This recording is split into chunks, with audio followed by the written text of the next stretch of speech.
Il existe des connaissances si profondes qu'elles ne peuvent se lire, seulement se vivre.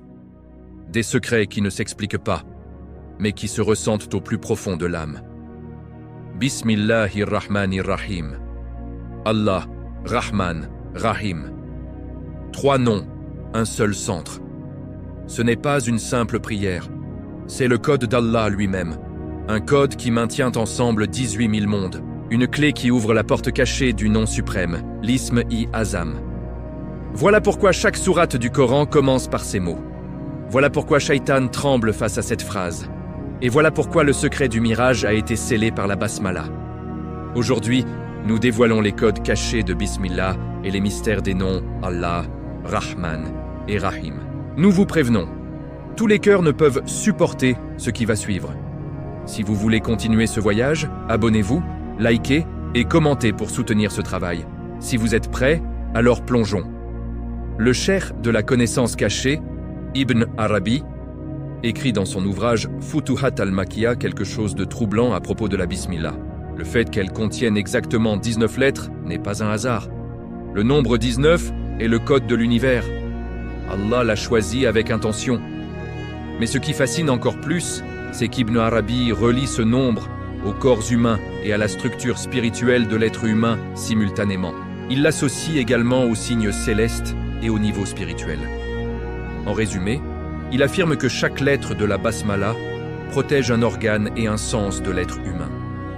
Ainsi, lorsqu'une personne prononce la basmala, elle place son corps entier et son âme sous protection divine. Dans la connaissance ladouni, tout possède 2 dimensions, le zahir, c'est-à-dire la face visible et extérieure, et le batin, la face intérieure et cachée. Au niveau zahir, la basmala est la clé du Coran. Au niveau batin, elle devient la clé de l'existence même. Les arifs, ces maîtres de la sagesse, enseignent que ce qui se trouve dans le Coran se trouve dans la Fatiha. Ce qui se trouve dans la Fatiha se trouve dans la basmala. Ce qui se trouve dans la Bismillah se trouve dans la lettre Ba. Et ce qui se trouve dans la lettre Ba réside dans le point en dessous d'elle. Imaginez une pièce plongée dans l'obscurité totale. Mais cette pièce n'est pas construite en pierre, elle est faite de terre. Une terre humide, lourde, écrasée sous des tonnes de poids, semblable à une tombe. À l'intérieur de cette tombe se trouve un minuscule prisonnier, une graine. Elle est compressée sous une masse des millions de fois plus lourde qu'elle-même. Au-dessus d'elle se dressent des rochers durs, un sol presque transformé en béton et une nature impitoyable. La logique voudrait que cet être faible, mou et fragile pourrisse et disparaisse là. Mais elle murmure le plus grand secret de l'univers. Bismillah. Cette petite graine dit « Je n'ai aucune force par moi-même, mais je me déplace avec son nom et sa puissance. » À cet instant précis, le corps faible de la graine se transforme en une perceuse plus dure que l'acier. En prononçant Bismillah, elle fend le rocher devant elle et déchire la terre comme un rideau. Chaque jour, nous voyons des milliers de variétés de fruits, de fleurs et de légumes surgir du sol comme si c'était banal. L'humanité applaudit frénétiquement quand un magicien sort un lapin d'un chapeau vide. Mais quand des fruits colorés, parfumés et sucrés émergent d'une terre sèche, noire et sans saveur, nous disons simplement que c'est la nature et nous passons à autre chose. La terre n'a ni couleur, ni goût, ni odeur. Pourtant, de ce pot noir sortent des melons, des pêches et des raisins comme des œuvres d'art cuisinées sous le soleil. C'est le plus grand art de l'univers, et derrière cet art se cache un véritable artiste. Alors, pourquoi ne voyons-nous pas ce miracle ? Parce que nous avons contracté une maladie invisible appelée Ulfet. Ulfet signifie habitude. Et l'habitude signifie aveuglement. Regardez ces oranges qui nous sourient sous la neige en plein hiver. Regardez ces fruits qui, sous le soleil brûlant de l'été où nous nous dessécherions si nous ne buvions pas d'eau pendant 1 heure, restent assoiffés pendant des jours sur une branche fine et nous offrent de l'eau froide et du sucre. Cet arbre fruitier ne vous connaît pas, ne vous aime pas et ignore que vous avez faim. Alors, je pose la question, à qui appartient cette activité de miséricorde ? Si cet arbre ne prononçait pas Bismillah, comment pourrait-il vous offrir ce fruit du trésor de la miséricorde ? C'est là que réside le secret de la basmala. Elle ne dit pas « avec Allah », elle dit « avec le nom d'Allah ». Parce que l'essence d'Allah enveloppe tout, mais nous l'atteignons à travers ses noms. Ici, 2 grands noms brillent clairement. Rahman et Rahim. Rahman est comme la pluie qui tombe sur la graine et le soleil qui lui donne vie. Rahim est le programme spécial à l'intérieur de cette graine, le soin particulier qui l'aide à traverser des obstacles extrêmement durs. Si vous aussi vous faites face à des rochers dans votre vie qui semblent impossibles à briser et à des murs infranchissables, alors arrêtez-vous un instant et souvenez-vous de cette graine. Si la bismillah d'une graine peut percer la pierre, quel problème une bismillah venant de votre cœur ne pourrait-elle pas résoudre? Quel obstacle ne pourrait-elle pas surmonter? Observez la vie des érudits musulmans. Ils ont produit des dizaines de milliers de pages d'œuvres qui ne pourraient jamais tenir dans une vie humaine normale. Même lorsqu'ils ne mangeaient pas ou ne dormaient pas, la pointe de leurs plumes ne séchait jamais. Pourquoi? Parce que lorsqu'ils trempaient leurs plumes dans l'encre, ils prononçaient « Bismillah ». Et cette plume cessait d'être la leur. Elle devenait la plume de celui qui est Razzaq et Fatah. Ils élargissèrent le temps, Bastal Zaman. Ils accomplissaient l'impossible parce qu'ils se retirèrent du centre. Ô ami qui s'est lancé dans ce voyage de vérité, ne pensez jamais que les miracles n'existaient que dans le passé, uniquement entre les mains des prophètes.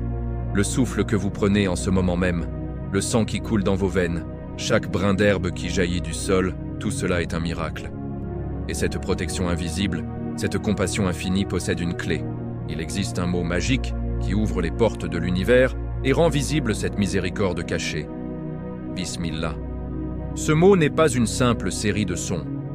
Lorsqu'on dit « au nom d'Allah », une action ordinaire se transforme en une marche solennelle accomplie au nom du Maître de l'univers. Quand un être humain utilise cette clé, il reconnaît cette vérité. Je suis faible, je ne sais pas, mais je te connais, et avec ton nom, je me réfugie dans ta puissance. Cette clé n'est pas un morceau de métal ordinaire. C'est une autorité donnée par le Maître de tous les mondes. La clé de la miséricorde vous a été confiée. La porte ne vous a pas été fermée. On ne vous a pas dit de rester à l'écart. Au contraire, on vous a dit d'entrer. On vous a dit de l'utiliser quand vous le souhaitez. Et cette porte est la porte de la miséricorde. Parfois, une personne porte un nom, et ce nom multiplie sa puissance parce qu'il porte une autorité derrière lui. Cette personne dit en réalité « Je ne suis pas venu par moi-même, nous sommes venus au nom d'une autorité ». Vous pouvez observer cela très simplement dans la vie quotidienne. Une personne peut sembler faible seule, mais avec un document d'autorité entre ses mains, les portes s'ouvrent soudainement. Par exemple, elle peut porter un ordre du cabinet du Premier ministre et agir avec le pouvoir du gouvernement, ou être un juge agissant avec une ordonnance du tribunal. Elle déplace les gens, elle change l'ordre des choses. À ce stade, le ton de Bismillah change. Car dire Bismillah signifie « Je ne commence pas par moi-même, je ne marche pas en m'appuyant sur ma propre force, je ne porte pas ce travail sur mes seules épaules. » Ici, l'arrogance cachée installée à l'intérieur de l'être humain est ébranlée pour la première fois. Parce que la plupart du temps, un être humain dit « C'est moi qui l'ai fait, j'ai réussi, j'ai résolu cela. » Mais en réalité, même les choses qu'un être humain résout dépendent de milliers de conditions. La plupart de ces conditions ne sont pas visibles, et parce qu'elles ne sont pas visibles, l'être humain s'attribue le mérite. Mais Bismillah retire cette fausse part de l'être humain et place cette vérité à la place. Ce travail se fait avec son nom. Parlons maintenant du côté qui regarde l'âme. De l'extérieur, un être humain semble fort. Il construit des villes, élève des bâtiments et produit de la technologie. Il monte dans le ciel avec des avions et descend sous les mers. Mais quand il s'agit du cœur, l'être humain sait à quel point il est réellement fragile. Car la partie la plus faible d'un être humain n'est pas les muscles, ce ne sont pas les os. La partie la plus faible d'un être humain est l'esprit. Et le plus grand ennemi de l'esprit est la peur. Aujourd'hui, c'est là que les gens sont blessés le plus. La peur, l'anxiété, l'inquiétude. Parfois, rien ne va mal. Pourtant, le cœur se serre soudainement. Parfois, tout semble aller bien. Pourtant, une agitation inexplicable remplit l'intérieur. Vous cherchez une raison, mais il n'y a pas de réponse. Parce que la peur ne vient pas toujours avec la logique. Parfois, elle frappe à la porte, parfois, elle enfonce la porte. Le système immunitaire des gens s'affaiblit, leur corps tombe malade et leur sommeil disparaît. Ils vont voir des médecins, des médicaments sont prescrits, mais la plupart du temps, la cause profonde ne change pas. Parce que la racine n'est pas dans le corps, elle est dans l'esprit. Être toujours en alerte, vivre constamment, comme si quelque chose de mauvais allait arriver, cela ronge lentement une personne de l'intérieur. Le monde extérieur nourrit également cette peur. Les événements du monde arrivent maintenant directement sur les gens, les nouvelles, les écrans, les téléphones. Un jour, c'est des nouvelles de guerre, un autre jour de crise. Un jour, c'est la santé, un autre jour l'économie. Un jour, une personne en qui vous aviez confiance devient une déception. Quand une personne est entourée par tous ces événements, elle fait face à une question. À quoi vais-je m'accrocher? C'est ici que Bismillah prend un sens complètement différent. Un être humain trouve soit quelque chose à quoi s'accrocher, soit il s'effondre. Et ici vous réalisez ceci. S'il existe un être qui tient toutes les rênes du monde, alors c'est là qu'un être humain doit s'appuyer. Parce que les petites causes ne peuvent pas porter de grandes peurs. Le pouvoir de l'argent est limité. Le pouvoir de la santé est limité. La loyauté des gens est limitée. Mais les peurs illimitées ne peuvent être portées qu'en s'appuyant sur une puissance illimitée. C'est ici que Bismillah cesse d'être juste un mot. Bismillah devient une phrase de refuge. Mais il y a un point très subtil. Dire Bismillah ne suffit pas. On doit vivre le secret de Bismillah. Parce que n'importe qui peut dire Bismillah. Même quelqu'un qui ne croit pas peut le dire. Même quelqu'un dont le cœur est loin peut le dire. Donc le problème n'est pas le mot lui-même. Le problème est la vérité sur laquelle repose ce mot. Ici apparaît un exemple très frappant. Un repas a une recette, mais il a aussi un secret. Tout le monde a la recette, mais le goût est dans le secret. Vous utilisez les mêmes ingrédients, les mêmes quantités, mais le résultat n'est pas le même. Parce qu'il y a une délicatesse dans ce travail. Il y a la bonne chaleur, le bon moment et le bon toucher. Bismillah est pareil. Sa recette est connue, mais à moins que son secret ne soit vécu, son effet n'est pas visible. Et maintenant, nous arrivons à ce fameux point. Notre prophète dit « La connaissance était un seul point, les ignorants l'ont multiplié. » Et il ajoute « Je suis le point sous la lettre Ba ». Ce point, c'est le wadet, l'unicité, l'unité. Quand un stylo touche le papier pour la première fois, il laisse un point. Puis ce point se déplace et devient une ligne. La ligne se courbe et devient une lettre. Ainsi, toutes les lettres et tous les mots ne sont en réalité que le mouvement de ce point unique. L'univers est pareil. Les arbres, les montagnes, les gens et les galaxies que vous voyez sont tous des manifestations de la lumière de vérité. Tous sont des mouvements de ce point. La multiplicité, c'est-à-dire beaucoup de choses, est une illusion. La vérité est une. Celui qui dit Bismillah s'efface à ce point. Il ne dit pas « je », il dit « Bismillah ». Cela signifie que l'existence repose sur Allah. Le nom Allah, dans Bismillahirrahmanirrahim, est le nom le plus grand et le plus puissant. Le nom qui rassemble et contient tous les autres noms. D'autres noms comme Razzaq, Shafi, Kahar pointent vers un attribut spécifique. Mais le nom Allah pointe directement vers Allah lui-même. Dans la signification ladunni, le nom Allah est comme le feu. Tout comme le feu brûle tout ce qui y est mis et le transforme en lui-même, il transforme le bois en feu. Il transforme le fer en feu. De la même manière, dans un cœur qui se souvient correctement du nom d'Allah, rien d'autre qu'Allah ne peut rester. Tout le reste brûle et se transforme en cendre. La présence du nom Allah dans la basmala est le sommet de la servitude. Majesté et beauté, force et gentillesse ne font qu'un. L'arif qui dit la basmala sait que les difficultés et les bénédictions viennent du même endroit. Quand il dit Allah, il dit « J'accepte aussi bien la douleur que tu donnes que le remède que tu donnes, parce que tout vient de ce nom unique. » C'est pourquoi la Bismillah est un cercle de protection. Là où ce nom est mentionné, Shaitan ne peut pas entrer avec la division ou l'insouciance, parce que Shaitan se nourrit de division. Le nom Allah est le Tawhid, l'unicité. Et cela continue avec Ar-Rahman, Ar-Rahim, celui qui montre miséricorde et compassion. Ibn Arabi explique l'existence comme le souffle du Rahman. Quand Allah a voulu être connu, il s'est manifesté avec amour, et cette manifestation est apparue comme miséricorde. Ar-Rahman est la miséricorde extérieure. Elle couvre le monde. C'est le soleil qui se lève à la fois sur l'oppresseur et sur le savant. C'est l'eau qui désaltère à la fois le croyant et le mécréant. Dans le sens ladouni, Rahman donne aux êtres un corps, un vêtement d'existence à leur forme connue. En d'autres termes, Allah vous faisant passer de la non-existence à l'existence est la manifestation du nom Rahman. Vous existez parce qu'il est Rahman. Ar-Rahim est la miséricorde intérieure. Elle appartient à l'essence, au cœur. C'est le voyage du retour. Nous sommes venus à l'existence avec le nom Rahman. Nous retournerons à lui avec le nom Rahim. C'est-à-dire que nous ressusciterons.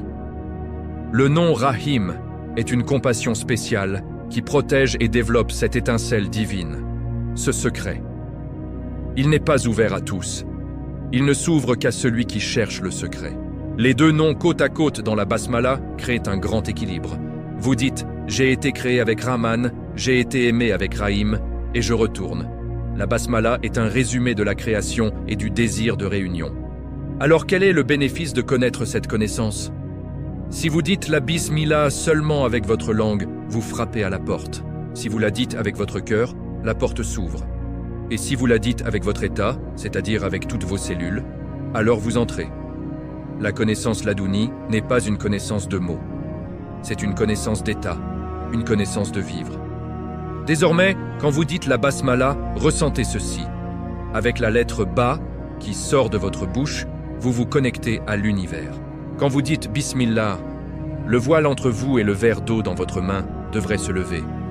Vous devriez témoigner que l'eau se souvient aussi d'Allah, que vous vous souvenez de lui aussi, et que celui qui boit et ce qui est bu se rencontrent par sa puissance. Quand vous dites la Bismillah avant de manger, avant de quitter la maison, avant de commencer n'importe quel travail, cela signifie atteindre cette conscience. Ce n'est pas ma main, c'est la main de la puissance d'Allah. Ce n'est pas mon pas, c'est la direction de la vérité. À ce moment-là, le travail accompli par votre main s'appelle baraka, parce que vous n'êtes plus au milieu. Et quand il n'y a pas d'intermédiaire, il n'y a pas de blocage. Comme l'a dit Al-Hajj Al-Mansour, quand vous quittez le milieu, ce qui reste, c'est lui. La Basmala est la formule qui vous retire du milieu. Ô âme, chaque nuit quand vous vous endormez et chaque matin quand vous vous réveillez, dites Bismillahirrahmanirrahim avec cette conscience. Dites-le de telle manière que la terre et le ciel écoutent. Dites-le de telle manière que le pharaon, à l'intérieur de votre ego, prenne peur et que le Moussa, à l'intérieur de votre cœur, se réjouisse. La Basmala est votre alliance avec Allah. La Basmala est l'écho dans ce monde de votre Bala, votre oui donné dans l'assemblée d'Allah. Chacune de ces 19 lettres est un bouclier contre les 19 gardiens de l'enfer, les Ébanes. Chaque lettre est un verrou, un code qui attend d'être ouvert à l'intérieur de votre âme. Imaginez-vous dans une pièce complètement sombre, fermée de tous côtés. Dans ce moment de vide et de solitude, quand l'âme se sent oppressée, quelqu'un entre. D'abord, il allume une lumière. Puis il commence à décorer la pièce avec vos couleurs préférées. Il place devant vous la nourriture la plus délicieuse. Vous sentez la pièce prendre vie. Mais le point le plus important est celui-ci. Ce qui rend la pièce joyeuse n'est pas seulement la lumière physique ou la nourriture. Ce qui donne vraiment vie à la pièce, c'est la miséricorde dans le cœur de celui qui a apporté cette aide, prenant une forme physique.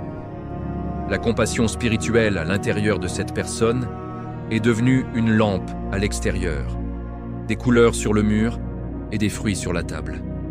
Le monde sur lequel nous vivons n'était autrefois qu'un rocher sombre et froid détaché du soleil. Sur ce rocher vide et sans vie, une atmosphère a été placée comme un vêtement autour du ciel. À l'intérieur, un mélange délicat d'oxygène a été établi, ajusté exactement pour les poumons humains. La terre a été recouverte de tapis de fleurs colorées. Des cascades ont été accrochées au cou des montagnes, comme des bijoux. Le soleil a été placé dans le ciel comme une lampe, mais il n'était pas seulement destiné à donner de la lumière. Il a également été assigné comme un poêle pour préparer et faire mûrir les bénédictions de la terre. La puissance qui donne vie à cet univers et éclaire ce vide sombre est une manifestation directe de la miséricorde infinie. Quand une personne regarde cette scène, elle réalise ceci. Chaque beauté que je vois est en réalité la miséricorde du Créateur rendue visible. Cette grande compassion spirituelle a pris des formes selon nos besoins. Quand nous avons soif, elle est devenue eau. Quand nous avons faim, elle est devenue fruit.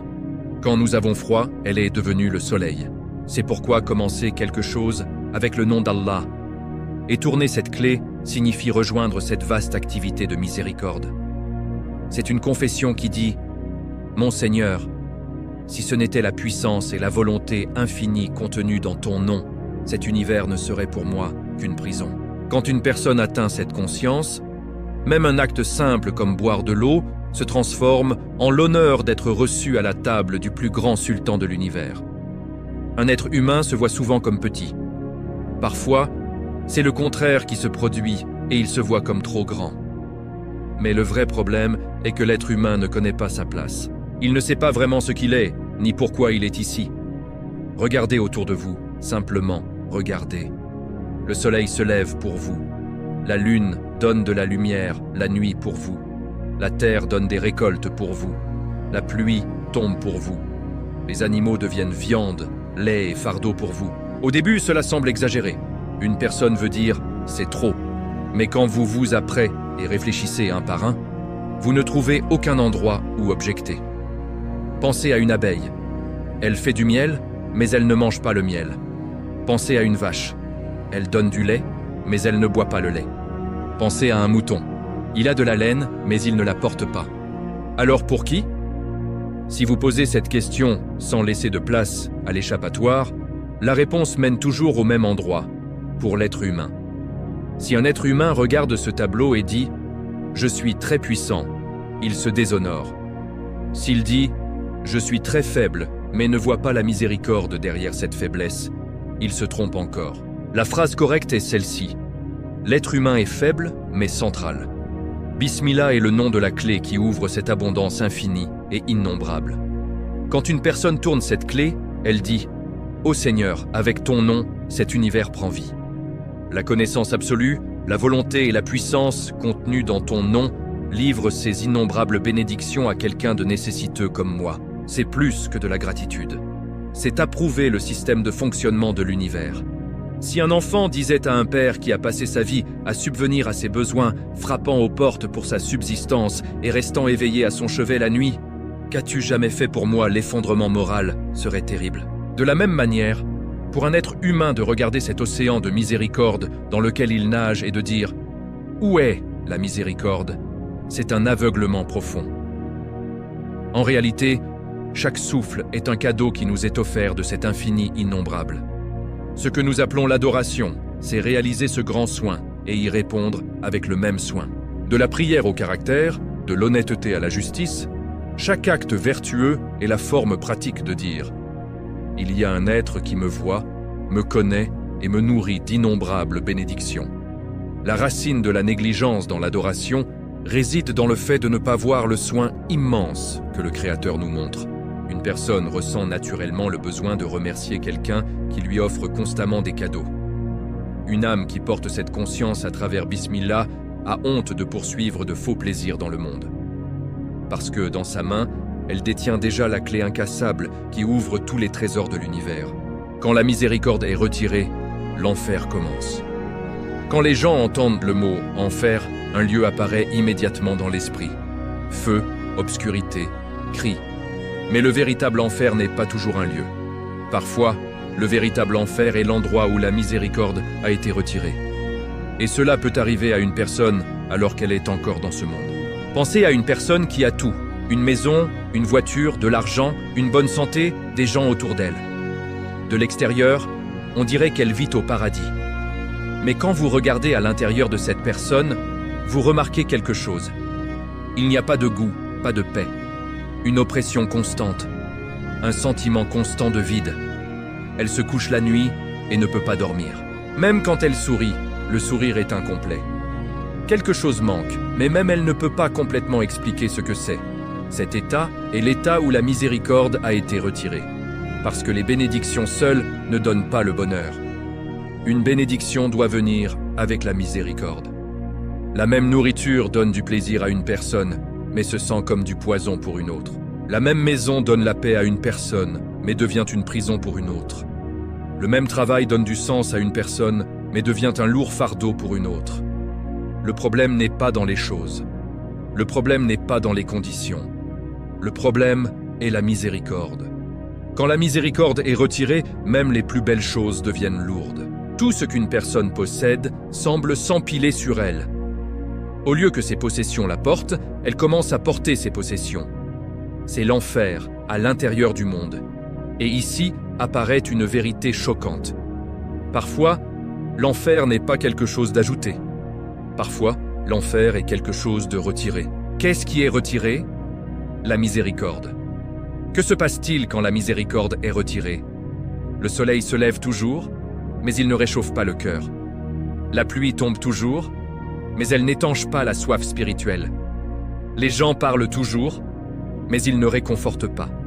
La nourriture est toujours mangée, mais elle ne donne aucun goût. Tout existe, mais le sens a disparu. C'est pourquoi la vraie nature du paradis se comprend ici. Le paradis n'est pas le paradis seulement à cause des bénédictions qu'il contient. Le paradis est le paradis parce que la miséricorde coule sans interruption. Si les mêmes bénédictions étaient données sans miséricorde, cet endroit se transformerait aussi en enfer. Cette vérité secoue profondément une personne. Parce qu'elle réalise ceci. Ce qui a commencé l'enfer dans ma vie n'était pas la rupture des conditions. Ce qui a commencé l'enfer dans ma vie était ma séparation de la miséricorde. Alors comment une personne se sépare-t-elle de la miséricorde? Cela n'arrive pas soudainement. Cela arrive lentement. La gratitude diminue. La connexion s'affaiblit. La personne commence à voir tout comme venant d'elle-même. Elle dit « Je mérite cela pour les bonnes choses ». Elle répond aux difficultés par la rébellion en disant « Pourquoi moi ?» Cet état crée une fissure à l'intérieur de la personne. À mesure que la fissure grandit, la miséricorde cesse de couler. Et ici, Bismillah apparaît à nouveau. Parce que Bismillah empêche la personne de se placer au centre. Bismillah rappelle à la personne ses limites. Elle dit « Cette bénédiction n'est pas ta propre réalisation. Cet ordre n'est pas quelque chose que tu as construit. Cette vie ne t'appartient pas. Elle t'est confiée. » Au moment où une personne dit cela sincèrement du cœur, la miséricorde recommence à couler. Parce que la miséricorde s'arrête avec l'arrogance et se déplace avec la soumission. Ici apparaît un exemple puissant. Pensez à une mère avec 3 enfants. Un a faim, un a soif, un est malade. La miséricorde de la mère apparaît sous 3 formes différentes. Pour l'enfant affamé, elle devient nourriture. Pour l'enfant assoiffé, elle devient eau. Pour l'enfant malade, elle devient médicament. Si la mère donnait de l'eau à l'enfant affamé, ce ne serait pas de la miséricorde. Si elle donnait de la nourriture à l'enfant assoiffé, ce ne serait pas de la miséricorde. Donc la miséricorde est une aide qui correspond parfaitement aux besoins. La miséricorde d'Allah est comme ceci. Peu importe ce dont une personne a besoin, la miséricorde vient sous cette forme. Parfois elle vient doucement, parfois elle vient durement. Mais elle est toujours au bon endroit. Quand une personne ne comprend pas cela, elle rejette la forme dure de la miséricorde. Elle dit « Pourquoi cela m'est-il arrivé ?» Mais cette dureté peut la protéger d'un désastre beaucoup plus grand. Parfois, la miséricorde est un médicament amer, mais elle porte la guérison. C'est pourquoi juger chaque événement dans la vie seulement comme bon ou mauvais est incomplet. La vraie question est celle-ci. Cet événement me rapproche-t-il de la miséricorde ou m'en éloigne-t-il? Ici, Bismillah n'est pas juste une phrase de départ. Bismillah est un signe de direction. Quand une personne dit « je fais ceci en ton nom » au début de chaque action, elle garde sa connexion avec la miséricorde vivante. Et tant que cette connexion n'est pas brisée, l'enfer ne peut pas complètement commencer. On devrait craindre l'enfer, mais plus que cela, on devrait craindre ce qui prépare l'enfer. Et cette chose est une vie sans miséricorde, brisant la connexion avec Allah, s'éloignant de lui. En réalité, la plus grande punition en enfer sera la solitude et l'abandon. La proximité ne se mesure pas par le lieu, mais par la part. Quand une personne entend le mot « proximité », l'esprit pense immédiatement à la distance.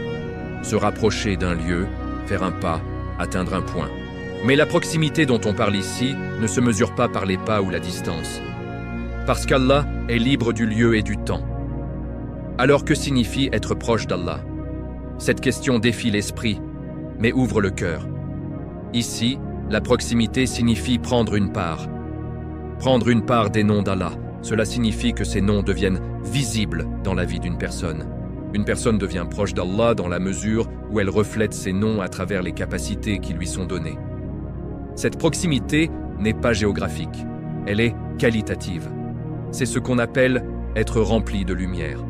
Mais être rempli de lumière n'est pas, comme beaucoup de gens le pensent, un visage brillant, une voix douce ou quelque chose vu de l'extérieur. Être rempli de lumière signifie recevoir une part des noms d'Allah. Cela signifie que les zones sombres à l'intérieur d'une personne commencent à être illuminées. Et l'obscurité ici n'est pas seulement l'ignorance, c'est le manque de miséricorde. Pensez à une personne, elle peut être très instruite, mais si elle est sans pitié, elle est dans l'obscurité. Elle peut être très forte, mais si elle est injuste, elle est dans l'obscurité. Elle peut beaucoup parler, mais si elle manque de sagesse, elle est dans l'obscurité. Donc la lumière ne brille pas avec la connaissance seule, elle brille avec la miséricorde.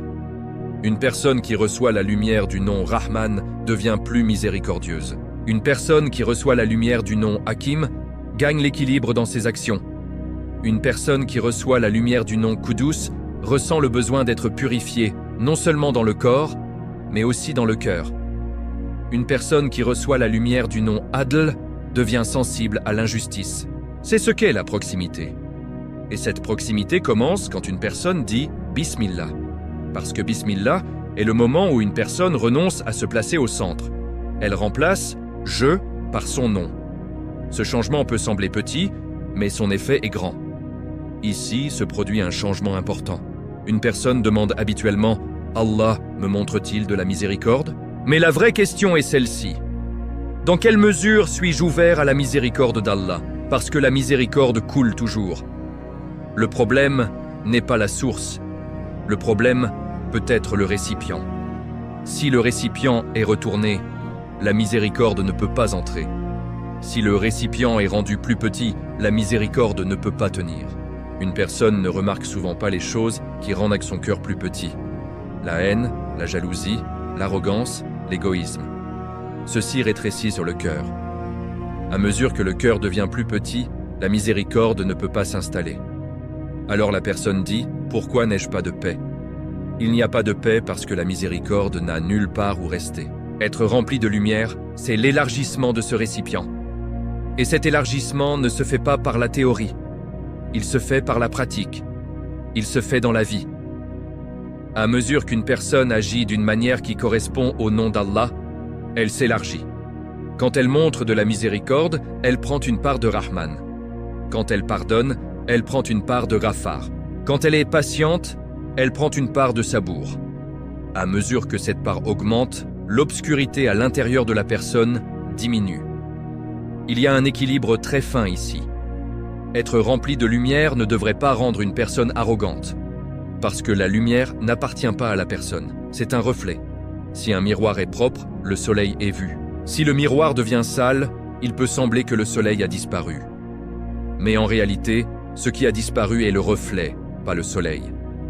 À ce stade, une personne commence à se mesurer.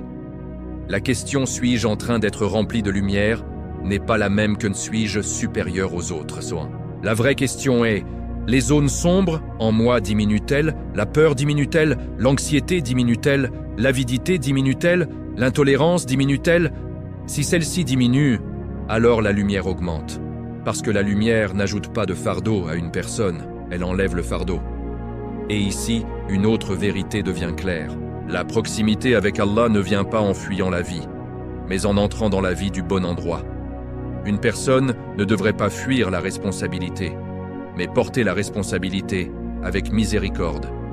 Ici, Bismillah n'est pas une échappatoire, c'est un commencement. Quand une personne dit « Bismillah », elle ne se retire pas de la tâche. Au contraire, elle invite la miséricorde dans la tâche. Elle ne place pas son propre ego au centre, mais le nom d'Allah, porteur et porté, partagé et nourri. Toutes ces vérités sont lourdes, parce qu'elles secouent la vie à laquelle une personne est habituée. La plupart du temps, une personne veut croire seulement autant qu'il suffit pour elle-même. Tout ce qui est en plus semble être un fardeau. Elle dit « Laissez-moi juste être sauvé, c'est assez ». Mais cette pensée va à l'encontre de l'esprit de ce chemin. Parce que la vérité n'est pas protégée en la cachant. La vérité prend racine quand elle est partagée. Ici, une loi très basique entre en action. Une loi silencieuse, mais puissante. La plus grande condition pour en bénéficier est d'être un moyen pour que d'autres en bénéficient. Ce n'est pas seulement une règle religieuse, elle s'applique à chaque partie de la vie. Une personne qui n'enseigne pas ce qu'elle sait perd bientôt cette connaissance. Une personne qui ne partage pas une bénédiction en perd le goût. Une personne qui essaie de porter une charge seule est écrasée sous elle. La vérité est pareille. Celui qui ne porte pas n'est pas porté. Celui qui ne partage pas n'est pas nourri. Le mot « porter » est important ici, parce que toute charge n'est pas donnée à tout le monde. Tout le monde ne peut pas porter le même poids. Tout animal ne peut pas porter le trésor d'un sultan. Une charge spéciale a besoin d'un porteur spécial. C'est pourquoi certaines personnes entendent ces vérités, mais ne peuvent pas les porter. Elles les entendent, elles sont affectées, elles peuvent même pleurer. Mais elles ne peuvent pas les amener dans leur vie.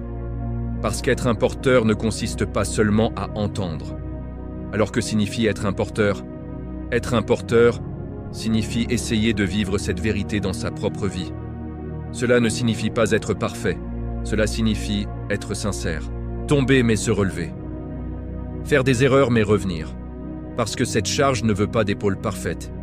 Elle veut des épaules loyales. À ce stade, une personne réalise quelque chose d'important. Expliquer ses leçons aux autres, les délivrer aux autres, bénéficie en réalité le plus à la personne elle-même. Parce que celui qui explique doit réfléchir à nouveau. Celui qui partage ressent la responsabilité. Celui qui devient un moyen rejoint le flux de la miséricorde. La miséricorde n'aime pas l'eau stagnante. La miséricorde reste là où il y a du mouvement. Au moment où une personne dit « je l'ai reçu », c'est assez, le flux s'arrête. Mais quand elle dit « je l'ai reçu », laissez les autres le recevoir aussi. La miséricorde s'élargit. Parce que cela correspond à la nature de la miséricorde. C'est pourquoi partager ces leçons, ces vidéos, ces mots n'est pas de la publicité. Ce n'est pas de la vantardise, ce n'est pas se sentir supérieur. C'est accomplir une confiance. Si une confiance est prise, elle doit être livrée. Si elle n'est pas livrée, la trahison de la confiance commence. Ici s'ouvre un secret très subtil. Quand une personne devient un moyen pour la guidance d'une autre personne, son propre cœur s'élargit aussi. Parce que le cœur rétrécit quand il bat seulement pour lui-même. Il grandit quand il bat pour les autres. C'est pourquoi le partage ne réduit pas, le partage augmente. Vous allumez une autre bougie à partir d'une bougie. La première bougie ne diminue pas, la lumière augmente. La vérité est pareille. Quand vous la cachez, elle s'estompe. Quand vous la partagez, elle brille. Ce chemin n'est pas un chemin à parcourir seul. Cette charge n'est pas une charge à porter seule. Et peut-être le plus important, quand Allah choisit des gens pour porter ses vérités, il ne choisit pas les plus forts, il choisit les plus sincères. Maintenant, nous avons atteint le rideau final, dans le sens Ladouni, Rahman et le potentiel. Comme un grand platane caché à l'intérieur d'une petite graine. Allah vous a créé avec le nom Rahman. Cela signifie qu'il vous a donné le potentiel d'être un califat et d'atteindre la perfection. Mais pour que cette graine se fissure et devienne un arbre, un autre nom est nécessaire, un autre soin spécial. C'est là qu'intervient Rahim. Rahman entoure le trône, mais Rahim entoure le cœur du croyant. Rahman est général. Rahim est spécial. Rahman donne la graine. Rahim arrose cette graine et la fait porter des fruits. L'accent sur Rahim à la fin de la Basmala est le voyage de réunion du serviteur. Allah pourvoit même aux mécréants avec l'attribut de Rahman. Mais il place la lumière de la guidance et le feu de l'amour dans les cœurs de seulement ceux qui l'aiment avec l'attribut de Rahim. Si vous brisez votre sommeil à cette heure de la nuit pour écouter ce discours, sachez que le nom Rahim se manifeste à vous en ce moment même. Pendant que tout le monde dort, celui qui vous réveille, et pendant que d'autres sont occupés par l'insouciance, celui qui place la préoccupation de la vérité dans votre cœur, c'est lui. C'est une invitation personnelle pour vous. Dans le Tasawwuf, la Rahimiyya est un voyage spirituel, un processus de voyage intérieur. Quand vous dites Ar-Rahim en disant la Basmala, vous devriez avoir cette intention. Mon Allah, ne me laisse pas seulement créer, seulement au niveau de Rahman. Fais de moi un miroir de ton essence au niveau de Rahim. Ne me laisse pas cru. Cuis-moi. Ne me laisse pas loin. Rapproche-moi de toi. Rumi le dit magnifiquement. Le froid glacial de l'hiver vient aussi d'Allah, et la brise douce du printemps vient aussi d'Allah. Mais attendez le printemps, car la rose fleurit au printemps. Le nom Rahim est le printemps de l'âme. Cette brise de Rahim à la fin de la basmala est là pour faire fleurir des roses dans le sol de votre cœur. Attachons les mots avec la prière de Youssouf, le plus beau des beaux. Prends mon âme en musulman et joins-moi au juste. Sourate Youssouf 101. Que votre nuit soit illuminée par la lumière de la basmala. Que votre secret soit honoré et que votre moment soit béni. Et maintenant, tout ce voyage se rassemble en un seul endroit, en 3 mots. Bismillah, Hamd, Salawat. Quand ces 3 se réunissent, la vie d'une personne cesse d'être fragmentée. La dispersion se termine. Le commencement, le chemin et la destination se rencontrent sur la même ligne. Bismillah, c'est le commencement, mais pas un commencement ordinaire. De nombreux érudits islamiques disent que l'être humain porte l'univers en lui-même. Certains voient même l'être humain comme le noyau de l'univers.